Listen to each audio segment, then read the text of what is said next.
Hello, everyone, and welcome to the NEC On The Run podcast. Alongside Ron Ratner, I'm Kyle Turner, and today we're talking men's basketball. Ron, we've got 2 weeks left in NEC play. Give me an update on where the teams stand and what we might see in the coming weeks. Well, they stand tightly packed is where they stand. You know, what we have here is, what's brewing is a historic race for many things, for the NEC title, for a top 4 seed, so you get a home game. And the key number here is 4 right now. Everything is in 4s. 4 teams are in. 4 teams, 4 games left, and you also have 4 teams tied for first. So a lot of excitement. Let's go through what happened last week and, as you said, where we stand today. So let's start with the 4 that are in. Fairleigh Dickinson, Mount St. Mary's, St. Francis U, and Wagner all clinched berths, their tickets to the NEC tournament in March. For FDU, it's a big deal. They won 3 games last year. They are 9-5 now. So big improvements there at FDU. A team loaded with youth, exuberant youth, some great players playing last week in their games. They played solely underclassmen, and they're not going anywhere. These sophomores and freshmen, from Mike Holloway, who's the NEC co-rookie of the week and already one of the best bigs, to Darian Anderson and Stefan Jiggets, controlling the backcourt, to Earl Potts, who emerged as a superstar this year, Marcus Towns. This is a team that's built for success for the long haul, but they have as good a chance of anybody this year as we head into March. Let's take a look at Mount St. Mary's. Mount St. Mary's swept 2 games last week. The Mayhem was back, a bit of a dry spell in the previous couple of weeks, but now they have an emerging star in Junior Robinson, who has added scoring and point production to his game. Already a terrific point guard and the floor general for that Mount Mayhem attack. He averaged 23.5 points a game last week. They had a big win over St. Francis U in an NEC televised game on Saturday down in Emmitsburg. So Mount right back in that first place mix. Who's joining them? We already said SFU. This is a veteran team. They have 4 players, Rob Krimmel, with 750 or more points, career points. No one else is even close to that. As one NEC coach told me, he likes SFU because they are steady. They are steady. They maybe don't have the ups and the downs that some of the other teams have. Ronnie Drinnen, and we'll talk about him later, is playing as good as any player in the conference right now. And with Greg Brown and Malik Harmon and Ben Malomanier, those are 4 players you can count on to bring the production night after night. Finally, the 4th team that clinched in first place, Wagner College. We've talked a lot about them in recent weeks. They're big, they're physical, they defend. Now they have an X factor in Ramon Saunders, who threw up 7 3-pointers the other night. When he is healthy and playing well, they have Saunders, they have Corey Henson from the outside. In the interior, you have Michael Carey and Mike Amon. This is a team that is sturdy enough to get through 3 games in March. So those are your 4 in, those are your 4 first place teams, but we also have to look at Sacred Heart, just a game back now. After that slow start, they're now 8-6. They feature this week's NEC co-rookie of the week, Quincy McKnight. And how about Kane Broom? We'll talk about him later as well. Scored his 1,000th point. He's only a sophomore. So Sacred Heart right there, a game out of first. And now you have the 2 Brooklyn schools. They faced off yesterday with LIU beating St. Francis Brooklyn, returning the favor at the Pope Center after St. Francis won earlier in the year. At the Steinberg Wellness Center, LIU has beaten Mount and Wagner in the last 2 weeks, have 2 of the best players in the league. NEC Co-Player of the Week, Martin Hermanson, Jerome Frink. We'll talk a little bit about Martin Hermanson later. They're playing at a very high level. St. Francis Brooklyn, they haven't talked about an emerging star in Junior Robinson earlier, Eunice Hopkinson. He's the one for St. Francis. His shooting from the outside has been stellar as of late. They play great defense. It'll always keep them in games. So right there you have 7 teams. And how about Robert Morris scoring a big win on Saturday in another NEC televised game over Fairleigh Dickinson. Rodney Pryor, suffering from concussion, slow recovery back, but if anyone who saw him play on Saturday would say he's ready to go now. So there's your teams that are 1 through 8 right now. Bryant's still alive for a playoff spot. Central just kind of hanging on by a thread as we head into the final 2 weeks. We'll start to look, in the next 2 weeks at tiebreakers. We'll start to look at really some of the big games that are happening. I mean, we have this week alone, Wagner plays at Fairleigh Dickinson on Thursday. Those are 2 teams tied for first. The following week is Wild Card Thursday, where we'll be televising a game on ESPN3. FDU plays Mount at Mount, St. Francis U at Wagner. Good chance one of those 2 games will be our wild card pick. And then I looked it up. If you had to go back, final thought here. If you had to go back and find another year in the 35-year history of the NEC with such a close race, I had to go all the way back to 1983-84. You're talking 32 years ago, where at the end of the year you saw LIU and Robert Morris tied at 11-5, FDU and Loyola Maryland, who was in the league at the time, at 10-6. So we said it, it's a potentially historic race, and I'm excited to see how it all plays out. All right, Ron, well, it's getting to that exciting time of the year where teams are vying for not only the top 4 spots, but a playoff spot in general. But now we're going to move to the Twitter timeout. What do you got for me on social media out there? All right, today's Twitter timeout, Kyle, is from John Templon at NY Buckets.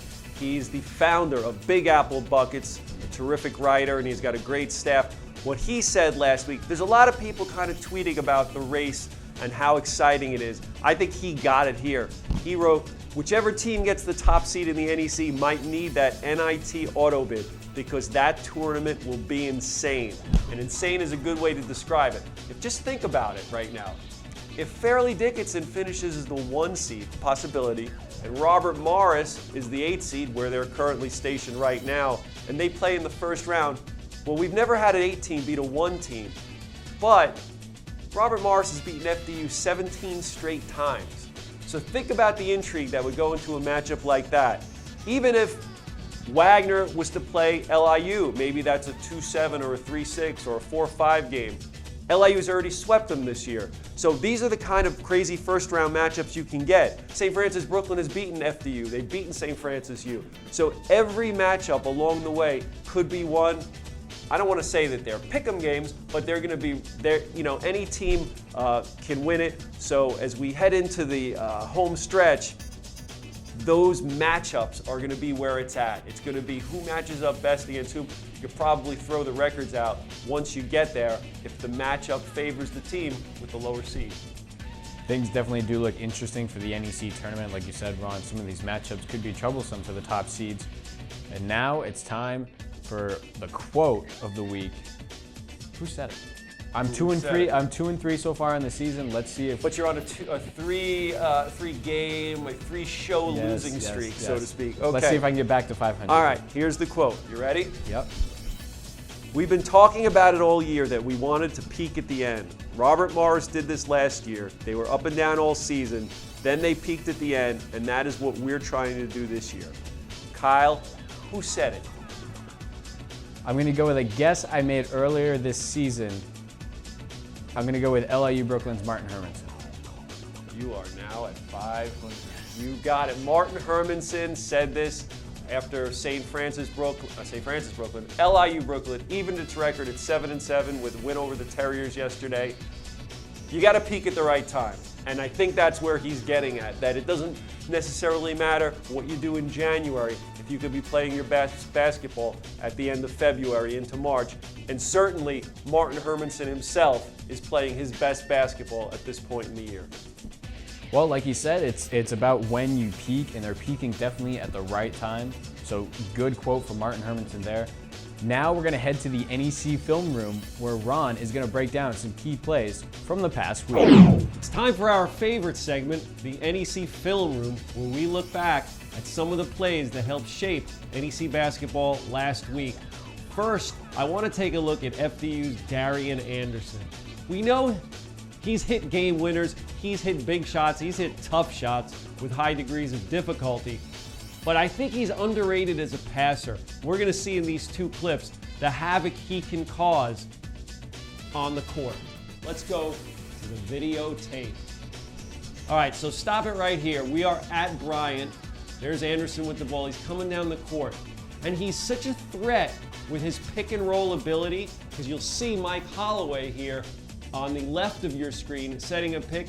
Everyone is focused on his possible penetration and then a potential pass to Mike Holloway. Then nobody will notice Marcus Towns, who's at the top of your screen, cutting behind the zone, and Anderson, he spots him with the best of them. Let's roll it. There's Holloway, the screen, everyone focused, bam, right there, and he zips it in, layup for FDU. They've been doing this all year. Our next Darian Anderson clip takes us to Hackensack in the Stratus Arena on Saturday against Robert Morris. You're gonna see a pass. This is one of the best passes of the whole year, I think, in the conference. Roll it. There's Anderson there, he gets the strip. Now watch this, watch him thread the needle with a bounce pass. Probably throws it half the length of the court, finds Darnell Edge on the dead run in between two RMU defenders, and Edge does the rest. Roll it. Look at that pass, right on the money. Darian Anderson, always a threat with the ball in his hands. Our third and final play takes us to Knott Arena in Emmitsburg last Thursday. Sacred Heart in the Mountain, a good one.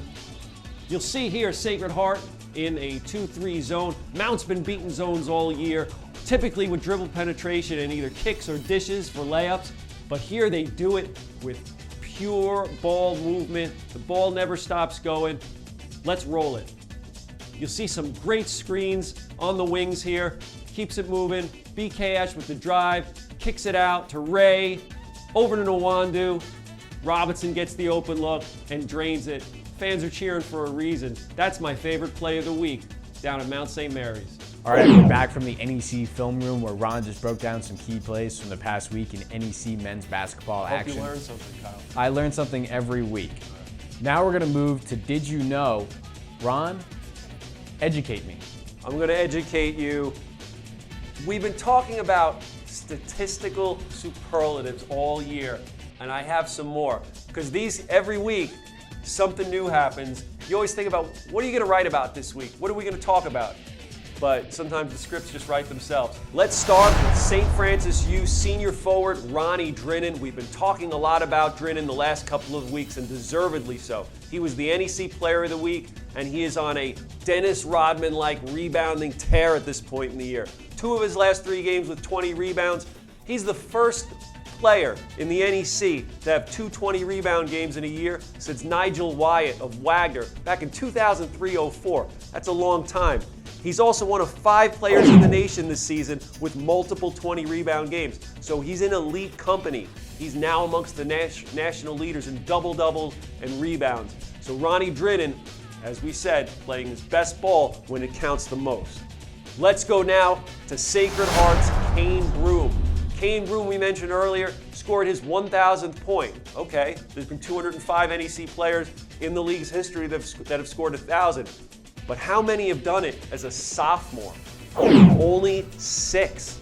He's only 6. It took him 57 games to score his 1,000th point. He is one of 2 sophomores in the country right now with 1,000 points. To show you how hard it is to do, one of only 2 in Division I. The other being New Mexico State's Pascal Siakam. I hope I pronounced that right. Kane Broom having a terrific season, leading the league in scoring, one of the nation's leaders in scoring at over 22 points a game. And how about LIU Brooklyn's Martin Hermanson? Boy, we seem to be mentioning his name a lot, and that's because he's putting up numbers that defy explanation. He had 19 points, 7 rebounds, 5 assists, 5 steals, and here's the cool part, did not commit a turnover in LIU's win, the President's Day win over St. Francis Brooklyn on Monday. Hermanson is the only player in the nation this season, and he's actually just the 6th in the last 5 years to finish with at least 19 points, 7 rebounds, 5 assists, 5 steals without a turnover in a game. And he's done it twice this year. He's the only guy to do it in the country. He's done it twice. He had 22 points, 8 boards, 7 assists, 5 steals, and no turnovers against Sacred Heart last month. The cool part of this is that when I said he's one of only 6 players to do this in the last 5 years, here are some of the names of the other guys that have done it. CJ McCollum, he's on the Portland Trailblazers. Jordan Adams on the Memphis Grizzlies. Marcus Smart, he's on the Boston Celtics. Gary Harris, he's on the Denver Nuggets. And then Cliff Etterain, who hasn't played in the NBA, but was a good player for Eastern Washington. So Martin Hermanson in terrific company. He's playing some fantastic heady ball, a true floor general who could shoot it, could pass it, and play defense. And he's got LIU playing some great ball right now as we head towards the end of February. Well, Ron, like we said, LIU Brooklyn is peaking at the right time, and Martin Hermanson is also peaking at the right time. And he's part of the reason, he's a big part of why LIU Brooklyn is peaking at this moment. Now we're going to take a look ahead. Ron, what are some key games coming up that NEC fans need to look out for?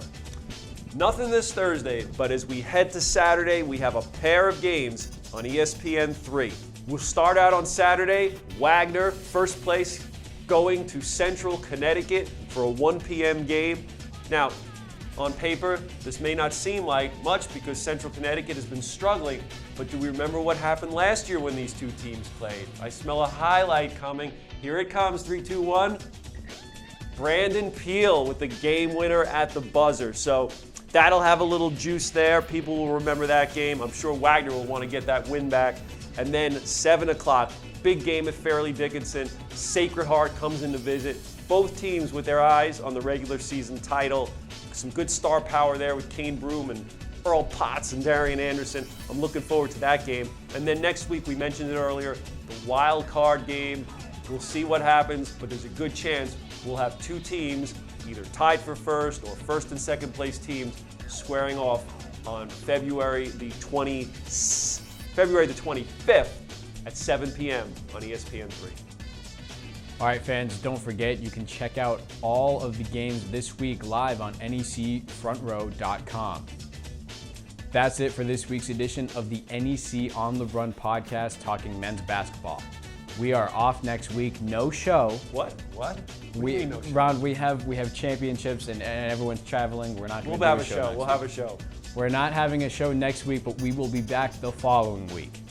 For Ron Ratner. NEC tournament preview that week. Yes, NEC we'll tournament be previewing preview the that tournament. week. Okay, all right, fair. That's a deal.